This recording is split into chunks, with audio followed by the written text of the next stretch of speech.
Satu pekan berlalu, penyebab kematian diplomat muda Kemlu Arya Daru Pangayunan masih menjadi misteri kelabu. Belakangan gerak-gerik penjaga indekos yang 3 kali terekam kamera pengawas menjadi sorotan. Jika tewasnya, diplomat muda Kemlu Arya Daru mengarah pada dugaan tindak pembunuhan berencana. Kriminolog Hanifah Hasna menilai cukup 15 hingga 30 menit bagi pelaku melancarkan aksinya. Berdasarkan literatur forensik, kematian akibat pembunuhan itu yang terencana ya, bisa terjadi dalam waktu yang sangat singkat, bahkan dalam waktu 5-15 menit tergantung metode yang digunakan oleh pembunuh kalau kita arahnya adalah ini pembunuhan gitu ya, dan tergantung dari kesiapan pelaku tersebut. Jadi dia menggunakan alat apa atau menggunakan bahan apa. Jadi analisa 1 jam itu yang waktu kosong itu penting karena bisa jadi pelaku sudah berada di ruangan itu. Dan fakta bahwa tidak terdengar keributan justru itu menguatkan teori bahwa metode pembunuhan dilakukan dengan tenang dan efektif. Artinya pelaku ini sudah memperhitungkan dan mempersiapkan dengan matang. Ini bukan cara-cara yang impulsif. Sehingga ini menjadi sesuatu yang sangat-sangat serius untuk diungkap. Sementara itu, mantan Kabar Eskrim Ito Sumardi menaruh perhatian lebih ke gerak-gerik penjaga indekos. Dalam 3 potongan rekaman kamera pengawas, penjaga indekos nampak tak sekalipun berusaha mengetuk pintu kamar Arya Daru.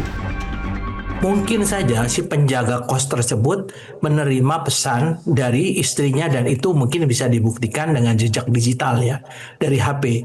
Tapi bagi saya sebagai mantan penyidik, saya agak heran kenapa dia tidak mengetuk gitu ya. Kalau misalnya istri saya mengecek, saya mungkin ketiduran, kan pintu bisa diketuk gitu kan. Tidak ada sama sekali aktivitas dia mengetuk pintu atau menggedor pintu sehingga sampai pagi harus dibongkar. Pada saat membongkar juga kan tidak ada aktivitas bagaimana dia mengetuk pintu sebagaimana lazimnya mungkin orang itu tertidur atau bagaimana gitu ya.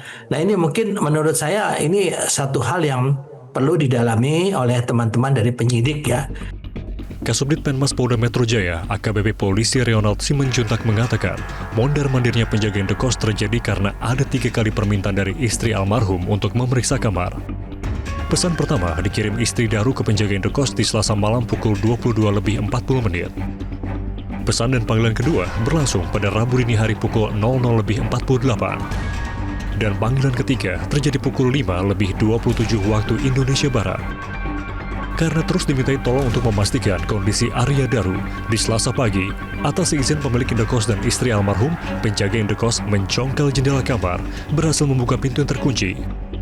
Lalu menemukan sang diplomat sudah tidak bernyawa terlilit plakban di dalam kamar. Tim Liputan Metro TV. Jelajahi cara baru mendapatkan informasi. Download Metro TV Extend sekarang.